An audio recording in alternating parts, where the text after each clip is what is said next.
Hello friends, welcome to Dabbar sisters. ఈరోజు recipe చెకోడీలు sweet షాప్లో దొరికే చెకోడీలు ఇంట్లోనే ఎంతో సులభంగా ఎలా చేసుకోవాలో ఈరోజు నేను మీకు తయారు చేసి చూపిస్తాను. చెకోడీలు క్రిస్పీగా రావాలంటే నేను ఈరోజు మీకు తయారు చేసి చూపిస్తాను. ముందుగా 1 కప్పు మైదా, 1 కప్పు నీళ్ళు, 1 టేబుల్ స్పూన్ నెయ్యి, తగినంత ఉప్పు, 1 టీ స్పూన్ వాము, 1 టీ స్పూన్ తెల్ల నువ్వులు, చిటికెడు పసుపు తీసుకోవాలి. స్టవ్ ఆన్ చేసి కడాయి పెట్టుకొని కడాయిలోకి 1 కప్పు నీళ్లు పోసుకోవాలి.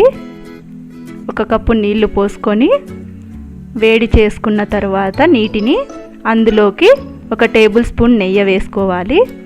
ఇక్కడ నేను నెయ్యి వాడుతున్నాను, మీకు కావాలంటే డాల్డా అయినా వేసుకోవచ్చు. డాల్డా కానీ నెయ్యి కానీ వేసుకోవడం వల్ల చెకోడీలు ఎంతో క్రిస్పీగా ఉంటాయి.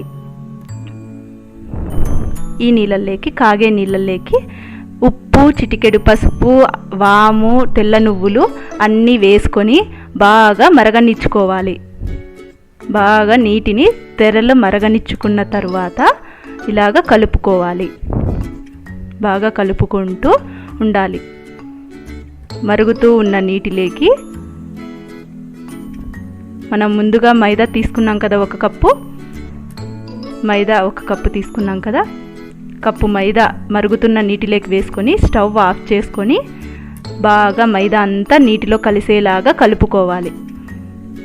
ఈ కలుపుకున్న పిండిని ఇంకొక బౌల్ తీసుకొని బౌల్లోకి అంతా వేసుకొని చేతికి తేమ పట్టించుకొని బాగా ముద్దలాగా కలుపుకోవాలి.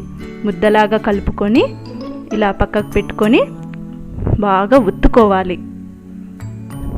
ఇలాగ ఒత్తుకొని కొంచెం కొంచెం తీసుకుంటూ చిన్నగా ఉండల్లాగా కొంచెం తీసుకుంటూ మన చేతి వేలలాగా జంపుగా ఒత్తుకొని రౌండ్స్ లాగా చుట్టుకోవాలి. ఇలాగ రౌండ్స్ లాగా చుట్టుకొని ఒక్కొక్కటిగా ఇలా చేసుకుంటూ పక్కకు పెట్టుకోవాలి.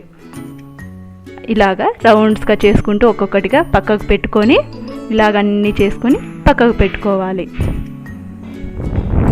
ఇలాగ అన్నీ పక్కకు పెట్టుకున్న తర్వాత స్టవ్ మీద కడాయి పెట్టుకొని ఆయిల్ బాగా వేడి చేసుకోవాలి.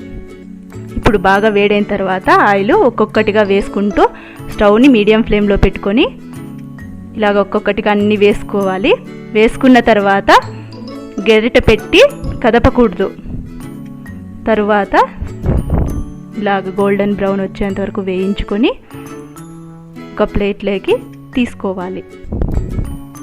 ఒక ప్లేట్లోకి తీసుకొని అన్నీ పెట్టేసుకోవాలి. అంతే, ఎంతో టేస్టీగా ఉండే క్రిస్పీగా ఉండే చెకోడీలు రెడీ. ఈ వీడియో మీకు నచ్చినట్లయితే షేర్ చేయండి, లైక్ చేయండి, సబ్స్క్రైబ్ చేయండి.